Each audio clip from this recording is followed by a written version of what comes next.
하나님께 인정받는 사람이 되라는 제목으로 하나님의 말씀 전하도록 하겠습니다. 남자는 자신을 알아주는 사람을 위해 목숨을 바친다라는 그런 말이 있습니다. 누군가 그 분야에서 굉장히 힘있고 유력한 사람이 자신의 능력을, 자신의 존재를 알아주면 참 기분 좋은 일이고 행복한 일이죠. 그러나 사실 남자에게만 해당되는 것이 아니라 모든 사람이 자신의 능력을 알아봐주는 사람을 위해서, 그 일을 위해서 열심히 우리가 노력을 하죠. 인정받기 원하는 그것은 어떻게 보면 우리 인간이 가지고 있는 본능 중에 하나라고 할 수 있을 것입니다. 크리스찬으로서 우리들에게 가장 이상적인 삶은 사람들에게 인정받는 것도 물론 중요하겠지만 더 나아가 하나님께 인정받는 삶이라고 생각을 합니다. 우선순위가 있다면 하나님께 인정받는 것이 먼저이죠. 하나님께 우리가 인정받는 삶을 살 때에 사람들에게 인정받는 것은 자연스럽게 뒤따라오게 될 것이라는 겁니다. 그러나 이 우선순위가 잘못돼서 우리가 크리스찬임에도 불구하고 사람들의 시선은, 사람들의 판단과 평가는 그렇게 우리가 신경을 쓰면서 하나님의 인정을 우리가 신경 쓰지 않고 살아간다면 그것은 참 안타까운 일이라고 할 수 있습니다. 왜냐하면 크리스찬으로서의 어떤 정체성을 잃어버리기가 너무나 쉽기 때문에 그렇습니다. 그런 면에서 오늘 본문은요, 우리들에게 하나님 앞에 인정받는 삶을 살기 위해 필요한 것들을 가르쳐 주고 있습니다. 원래 디모데후서 2장은 바울이 디모데에게 선한 사역자로서는 이렇게 살아야 된다라고 처음부터 끝까지 말씀하고 있는 대목인데, 생각해보면 이 말씀이 사역자들에게만 해당되는 것이 아니라 주님을 정말 잘 믿으려고 하는, 주님을 따르려고 하는 예수의 제자인 우리들 모두에게 다 동일하게 필요한 말씀이라고 생각을 합니다. 간절히 바라기는 오늘 말씀을 우리가 함께 들으면서 우리들 마음에 정말 2018년 새해는 하나님께 인정받는 그런 삶을 살아야 되겠다라는 어떤 거룩한 열망이 좀 생기셨으면 좋겠고, 그 마음에 또 새로운 믿음의 결단이 생기는 복된 시간이 되시기를 주님의 이름으로 간절히 축원합니다. 첫 번째로 바울은 디모데에게 복음의 그 진리의 말씀을 옳게 분별할 것을 명령하고 있습니다. 15절을 보십시오. 너는 진리의 말씀을 옳게 분별하며 부끄러울 것이 없는 일꾼으로 인정된 자로 자신을 하나님 앞에 드리기를 힘쓰라 그랬습니다. 진리의 말씀이 왜 중요할까요? 왜냐하면 하나님의 말씀만이 죄인들을 살리는 말씀이고 구원의 말씀이기 때문에 그렇습니다. 또한 방금 직전에 우리가 본 것처럼 하나님의 말씀만이 어떤 상황에도 매이지 않는 진리가 되기 때문에 그렇습니다. 우리들의 신앙의 힘은 어디서 나온다라고 생각을 하십니까? 바로 하나님의 진리의 말씀이 우리의 삶에 올바로 선포될 때 나온다라고 저는 생각을 합니다. 그 말씀만이 메마르고 건조하고 딱딱한 우리들의 심령을 변화시킬 수 있고, 아파하고 고통받는 사람을 위로할 수 있으며, 어떤 삶을 살아야 될지 몰라 방향 몰라 헤매는 자들에게 올바른 방향을 제시할 수 있기 때문에 그렇습니다. 그 진리의 말씀에 하나님의 능력이 있는 것입니다. 그래서 바울은 그 진리의 말씀을 옳게 분별하라 그랬습니다. 영어 성경으로 보니까 handling the word of God, 옳게 다루어야 된다라고 얘기를 했는데요, 그 원어를 좀 살펴보니까 정확하게 가르치라는 뜻이 그 안에 숨겨져 있습니다. 이 단어는 신약 성경에서 유일하게 이곳에서만 쓰여졌는데요, 진리의 말씀과 연결해서 생각해 볼 때 진리의 말씀을 왜곡 없이 정확하게 가르쳐라, 이 말씀인 것이죠. 그런데 15절은 그 명령으로 끝나는 것이 아니라 계속 연결이 됩니다. 꽤 긴 구절이에요. 진리의 말씀을 정확하게 가르쳐서 부끄러울 것이 없는 일꾼으로 인정된 자로 자신을 하나님 앞에 드리기를 힘쓰라, 그렇게 얘기했습니다. 즉 하나님의 진리의 말씀을 올바로 가르치는 일이야말로 하나님 앞에서 부끄러울 것이 없는 일꾼으로 인정된 자라는 뜻입니다. 그 말은 반대로 얘기하면 하나님의 말씀을 올바로 가르치지 못하는 사람들도 많이 있었다라는 뜻이에요.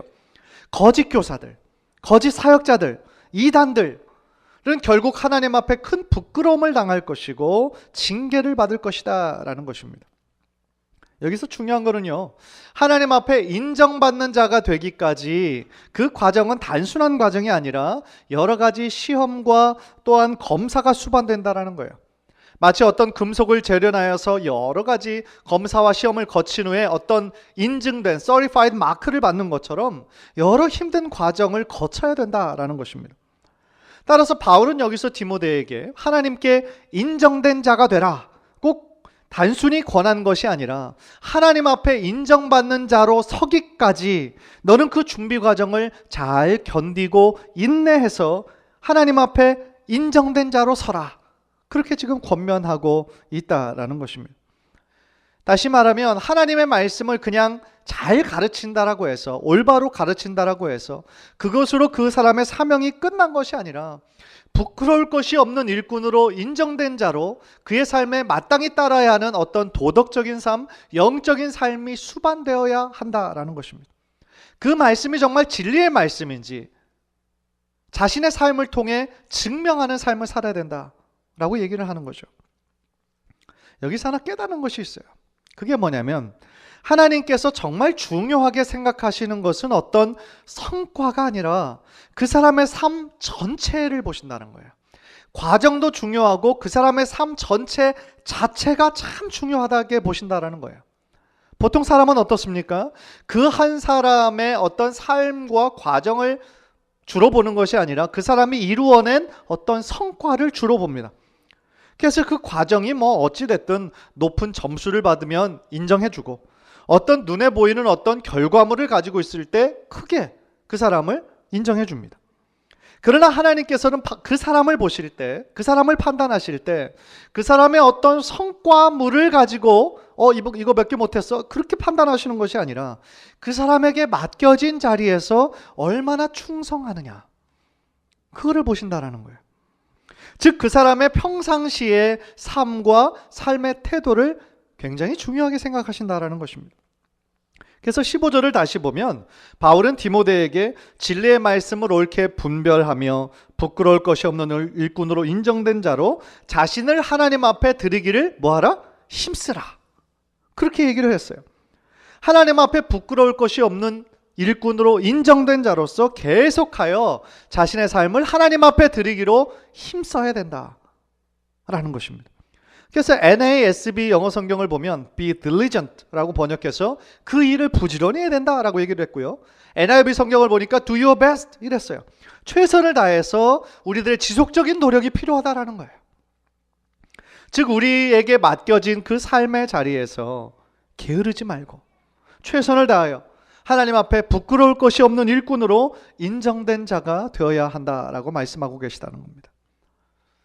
여러분, 성경에 나오는 수많은 믿음의 사람들이 있어요. 그 중에 하나님의 마음에 합한 자라는 정말 최고의 칭찬을 들은 사람이 있습니다. 누구죠? 다윗이에요. 그만큼 다윗은 하나님 앞에 최고의 인정을 받은 사람입니다. 그런데 한 가지 질문이 있습니다. 하나님의 마음에 합한 자라는 그 칭찬을 다윗이 인생 가운데 언제 그 칭찬을 받으신지 여러분 혹시 기억하십니까? 다윗이 골리앗을 멋지게 이겼을 때일까요? 아니면 여러 가지 고난과 시험을 다 겪은 후에 이스라엘의 왕이 된 이후일까요? 아닙니다. 보통 사람이 생각할 때는 정말 골리앗을 무너뜨린 것 같은 어떤 영웅적인 업적을 이루거나 또한 여러 가지 과정을 다 거쳐서 마침내 이스라엘의 최고의 존경받는 왕이 되었을 때에 하나님께서 그렇게 칭찬하지 않았을까 쉽게 예상하기 쉽지만 사실은 그렇지 않았어요.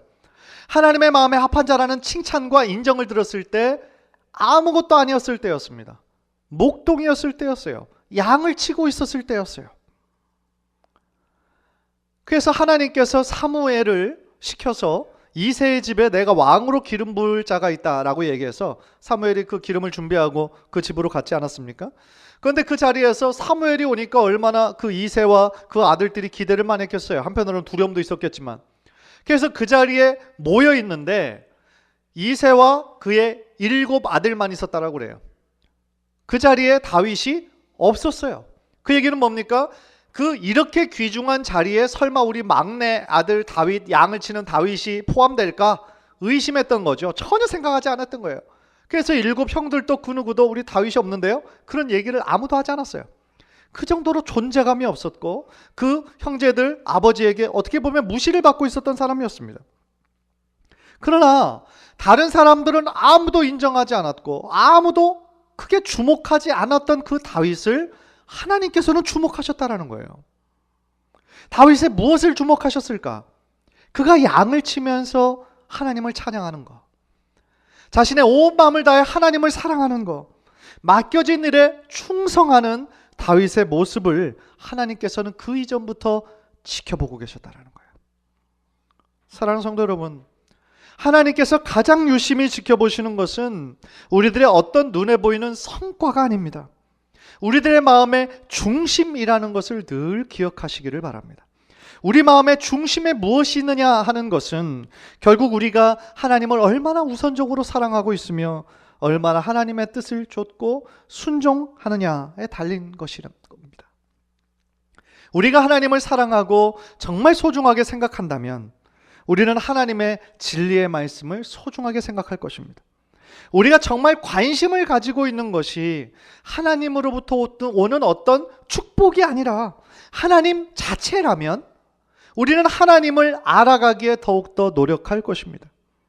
왜냐하면 그분과의 사귐과 교제가 이 세상의 눈에 보이는 그 어떤 것보다도 가장 귀중한 것임을 알기 때문에 그렇죠.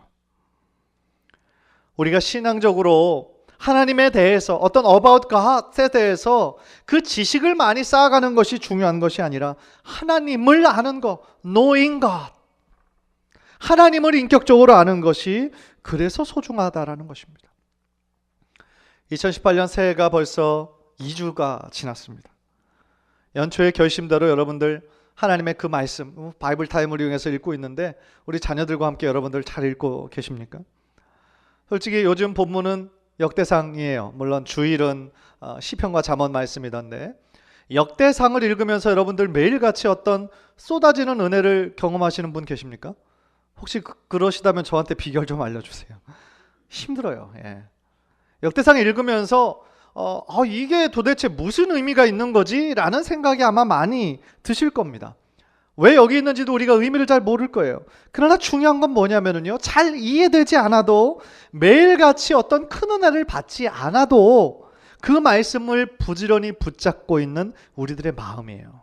그게 중요하다라는 거죠. 15절의 말씀처럼 우리가 최선을 다하고 말씀을 부지런히 하나님의 말씀을 붙잡고 있을 때 언젠가 하나님의 정말 그 예상할 수 없는 큰 은혜가 불시에 임할 것이고 더 나아가 하나님께서 그런 우리들의 삶을 인정해 주시고 축복해 주실 줄 믿습니다.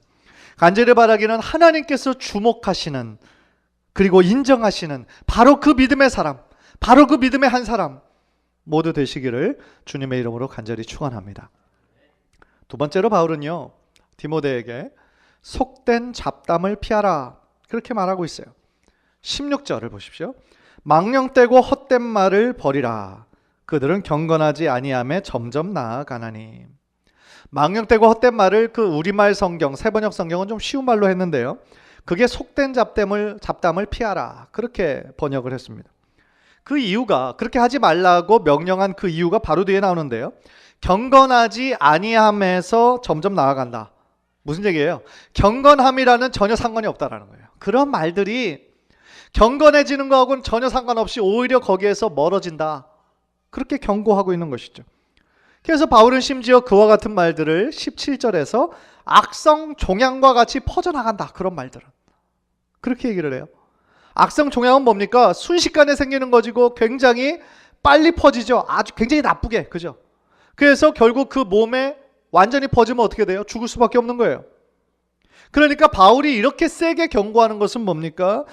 다른 몸 전체에 퍼져나가기 전에 완전히 도려내야 된다, 완전히 멈춰야 된다, 그렇게 이야기를 하고 있는 것이죠. 그리고 아주 불명예스럽게도 그런 망령되고 헛된 말, 속된 잡담을 잘하는 사람의 실명이 거론되어 있어요. 후메네오 빌레도라는 사람입니다.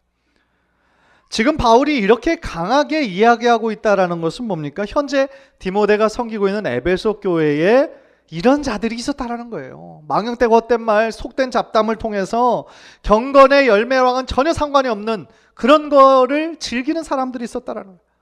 그래서 교회를 어지럽히고 다른 사람들을 믿음에서 멀어지게 하는 그런 사람들이었다라는 거예요. 무엇보다도 그 말들이 위험한 이유는 다른 사람들의 신앙을 굳게 해주는 말이 아니라 거짓 가르침과 교훈으로 진리를 왜곡하고 믿음을 무너뜨렸기 때문에 그렇다는 거예요. 18절 우리 다 함께 화면을 보면서 읽겠습니다. 시작. 진리에 관하여는 그들이 그릇되었도다. 부활이 이미 지나갔다 하므로 어떤 사람들의 믿음을 무너뜨리느니라. 그 거짓 가르침을 말하던 사람들은 뭐라고 얘기했느냐? 부활이 넘어갔다. 부활이 이미 지나갔다. 그건 뭐예요? 우리 믿는 자들에게 부활은 없다.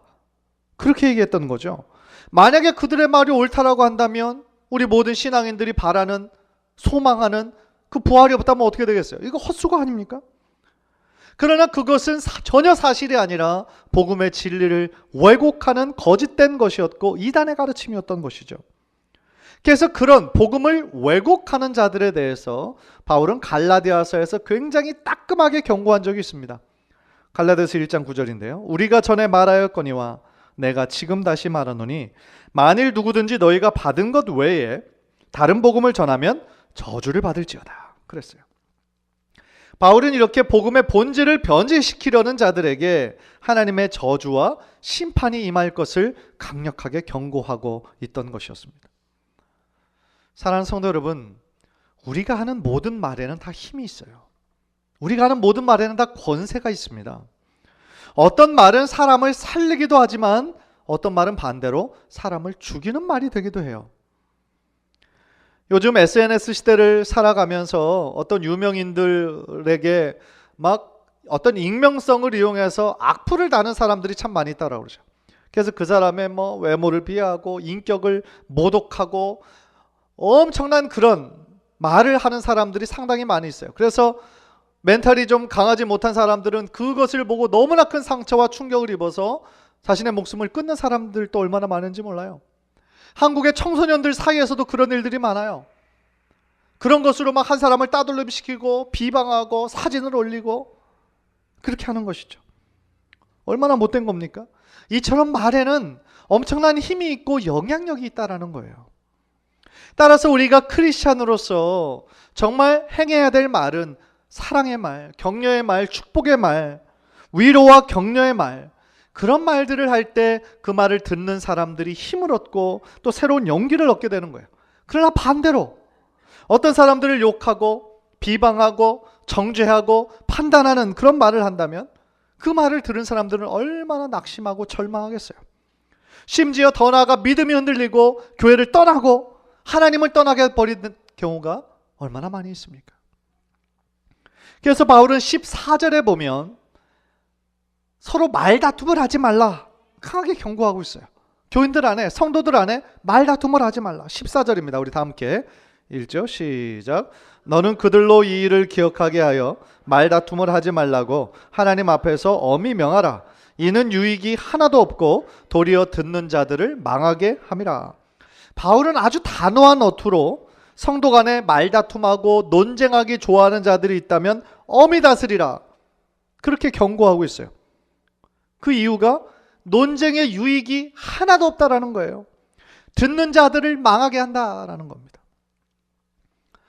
지금까지 저의 경험에 의하면 우리 한국 사람들은 성숙한 회의 문화가 참 부족해요. 미국 사람들은 이런 디스커션하는 그런 문화들이 굉장히 일상화되어 있고 어렸을 때부터 훈련이 돼 있어서 그런지 어떤 회의에서 뭐 자기와 다른 의견을 얘기해도 거기서는 싸워도 밖에 나오면 뭐 아무 일 없었다는 듯이 서로 또 어깨동무하고 이렇게 털어버리거든요. 그런데 한국 사람들은 회의를 하면서 자기와 다른 의견을 어떤 내세우는 사람이 있으면 그것이 나의 의견을 반대하는 것이 아니라 나를 반대하는 걸로 받아들여요. 나를 반대한다, 저 사람이. 그래서 회의가 끝나고 나면 그 사람과 원수가 돼버리는 경우가 종종 있어요. 안타까운 일이죠. 더 안타까운 건 뭐냐면 하나님의 교회 안에서도 그런 일이 종종 일어난다라고 하는 거예요. 그러나 우리가 반드시 기억해야 하는 것, 말다툼과 논쟁으로 인해서 서로 갈등하고 분열하고 갈라지는 거, 이거를 누가 제일 좋아하는 줄 아십니까? 사단이에요. 왜 그러냐면 말다툼으로 서로에게 상처를 주고 그러다가 교회를 떠나고 하나님을 등지게 되면 이것은 사단이 뭐 따로 노력하지 않아도 일어나는 일이니까 얼마나 좋아하겠어요. 골로새서 4장 6절 말씀 우리 화면을 통해서 다 함께 읽죠. 시작. 너희 말을 항상 은혜 가운데서 소금으로 맛을 냄과 같이 하라. 그리하면 각 사람에게 마땅히 대답할 것을 알리라. 아멘. 참 멋진 비유죠. 요리할 때 소금을 그냥 뭉텅이로 탁 던지는 사람 없을 거예요. 그죠? 뭉텅이로 던진 그 부분은 엄청 짜서 먹을 수가 없고 다른 부분은 간이 전혀 안 들어갔으니 싱거워서 그걸 어떻게 먹겠어요? 소금은 골고루 적절하게 뿌려야 되는 거죠. 우리의 말하는 것도 마찬가지라는 거예요. 꼭 필요할 때 그것도 적절하게 말하고 그것도 은혜 가운데서 해야 된다는 거예요. 잠언 15장 23절 또 다 같이 읽죠. 시작. 사람은 그 입의 대답으로 말미암아 기쁨을 얻나니 때에 맞는 말이 얼마나 아름다운고. 정말 기가 막힌 표현이죠. 때에 맞는 말 얼마나 아름답습니까? 그런데 때에 맞지 않는 말을 하는 사람이 옆에 있으면 피곤해요. 그죠? 피곤하고 힘들어요. 그 사람은 왜 하필 그 얘기를 했을까? 딱 1절로 끝났으면 좋았을 걸. 그런 식으로 집에 가는 길에 막 얘기하죠. 그죠? 저는 그런 면에서 우리 안에 우리들의 언어 생활에 이런 말들은 이제 완전히 좀 없어졌으면 좋겠어요. 2018년뿐만 아니라 앞으로 대표적인 거 두 개가 있는데요. 하나는 내가 이 말까지는 안 하려고 했는데 이 말이에요. 내가 이 말까지는 안 하려고 그랬는데 하면서 뒤에 붙는 거는 좋은 말이 나올 때가 단 한 번도 없어요. 안 하려고 했으면 끝까지 하지 말아야 돼요. 네. 안 하려고 했는데 했다면 그 말은 유익하지가 않아요. 또 한 가지가 있어요. 말이 기왕 나왔으니까 내가 하는 말인데 누군가 뭐 물꼬를 텄어요. 막 물꼬를 터가지고 말이 이왕 나왔으니까 하는 말인데 이 말 다음에 좋은 말이 연결되는 경우도 제가 거의 본 적이 없어요. 말이 이왕 나왔으니까 하는 말인데 우리 갈집사님은 왜 이렇게 잘생겼어요? 뭐 이런 말은 괜찮아요? 그런데 그런 말은 우리가 잘 안 하잖아요. 그죠? 그렇게 연결이 안 되니까.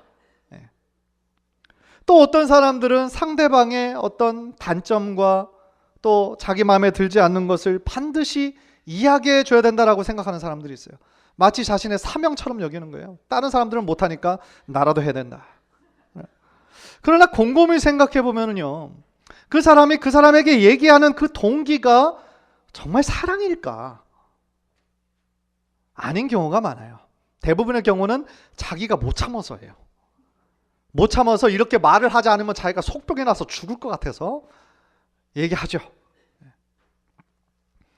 그렇게 자신의 어떤 별로 듣기 싫어하는 것, 잘못된 점을 지적하는 사람들에게 그 이야기를 듣고 상대방이 막 기분이 막 좋아지면서 제가 그런가요? 제가 고칠게요. 이야기해 주셔서 너무너무 감사해요. 라고 얘기하는 사람 거의 없어요. 그죠? 혹시 그렇게 했다고 할지라도 실제로 그 사람이 얘기하는 거를 고치는 사람은 더 없어요. 무슨 이야기냐면 사람이 몇 번 지적한다라고 해서 그것이 고쳐질 것 같으면 그 전에 벌써 고쳤어요. 그 사람은. 여러분의 배우자를 한번 생각해 보십시오. 분명히 배우자에게서 마음에 들지 않는 어떤 습관이 있어요. 그렇죠? 이게 참 마음에 들지 않아요? 물론 신혼 때는 그것에 대해서 몇 번 이야기하다가 대판 막 몇 번 싸우기도 하셨을 거예요. 그러나 그렇게 해서 안 변하는 거는 20년이 지나도 30년이 지나도 안 변해요. 그렇죠? 그 이야기는 그냥 참으면서 용납하면서 사는 거지 절대로 변할 수 없는 것을 이야기해봐야 어떻게 돼요? 감정만 상하고 싸움만 된다는 거예요. 그래서 고린도전서 13장 사랑장에서 제일 처음에 뭐라고 시작하는 줄 아십니까? 사랑은 언제나 오래 참고, 사랑은 언제나 오래 참고, 사랑은 언제나 오래 참는 거예요. 나하고 다른 모습도 오래 참고 나하고 다르게 생각하는 것도 오래 참는, 그리고 그 모습 그대로 용납하는 거예요. 그게 사랑이에요. 고린도전서 13장 7절 우리 한번 다 함께 읽겠습니다. 시작. 모든 것을 참으며 모든 것을 믿으며 모든 것을 바라며 모든 것을 견디느니라. 아멘. 그게 참 사랑입니다. 그래서 참 사랑은 쉽지 않은 거예요. 사랑하는 성도 여러분, 저는 여러분의 언어가 새해부터는 더욱더 남을 세워주고 격려해주고 위로해주는 축복의 입술이 되기를 주님의 이름으로 간절히 축복합니다. 그리고 우리의 가정과 교회가 그 실천할 수 있는 장소가 되었으면 좋겠어요. 그래서 우리 가정과 교회에 하나님이 주시는 그런 축복과 기쁨과 사랑이 흘러 넘치는 축복의 장소로 변화되기를 주님의 이름으로 간절히 축원합니다. 참 감사한 것은 우리가 사는 세상은 이렇게 불완전하고 부족한 것 투성이지만 하나님의 그 터, 하나님의 견고한 터는 절대로 흔들리지 않는다라는 사실이에요. 그게 19절 말씀인데요. 19절 우리 다 함께 읽죠. 시작. 그러나 하나님의 견고한 터는 섰으니 인침이 있어 일렀으되 주께서 자기 백성을 아신다 하며 또 주의 이름을 부르는 자마다 불의에서 떠날지어다 하였느니라. 여기서 말씀하시는 하나님의 견고한 터가 혹시 뭔지 아십니까? 교회예요. 교회. 이 세상은 흔들리고 거짓 교훈과 거짓 진리가 판을 치고 있는 세상이지만 하나님의 진리가 선포되는 교회는 언제나 견고하고 흔들리지 않아야 된다는 거예요. 그리고 더욱 감사한 사실은 뒤에 나오죠. 우리 주님께서 주님의 백성을 너무나 잘 아신다는 거예요. 그렇기 때문에 우리 모든 하나님의 백성은 하나님의 말씀을 거역하는 모든 악행에서 떠나서 진심으로 하나님만을 섬겨야 할 줄 믿습니다. 오늘 하나님께 인정받는 자의 삶에 대해서 두 가지를 나누었습니다. 진리의 말씀을 옳게 분별하는 삶이고, 두 번째는 속된 잡담을 피하는 것이었습니다. 중요한 것은 이것은 단 몇 번의 노력으로 끝나는 것이 아니라, 완성되는 것이 아니라 우리들의 평생의 노력으로 이어져야 된다라는 것입니다. 간절히 바라기는 우리 모두 하나님이 세우신 견고한 진리의 터인 이 교회 위에서 하나님의 말씀만을 따르며 순종해서 하나님께서 인정하시는 사람, 하나님께서 주목하시는 그 믿음의 한 사람이 되시기를 주님의 이름으로 간절히 축원합니다. 우리 한번 기도하시겠습니다.